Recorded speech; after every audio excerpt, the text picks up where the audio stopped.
Notre rôle, c'est pas d'attendre que le génocide soit commis et avéré pour qu'on se réunisse, et pour faire quoi en réalité? Pour le commenter.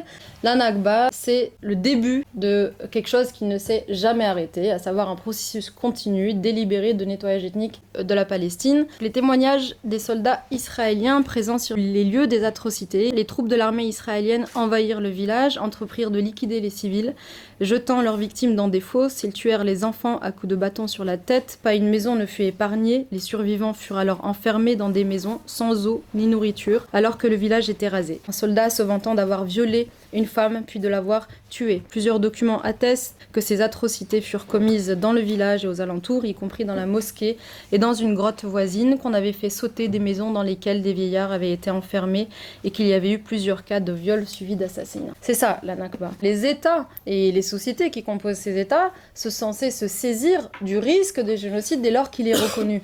Notre rôle, c'est pas d'attendre que le génocide soit commis et documenté et avéré pour qu'on se réunisse, et pour faire quoi en réalité? Pour le commenter et pour faire des expos sur ce que les Palestiniens ont vécu, pour faire des articles ou se positionner a posteriori quand le nombre de morts aura été suffisamment important pour certains pour pouvoir parler de génocide. C'est pas ça c'est pas ça le sens de cette convention. Le sens de cette convention, c'est une mobilisation citoyenne des États pour prévenir le génocide. Et c'est tout le sens, je crois vraiment, de notre mobilisation et des alertes qu'on a pu formuler.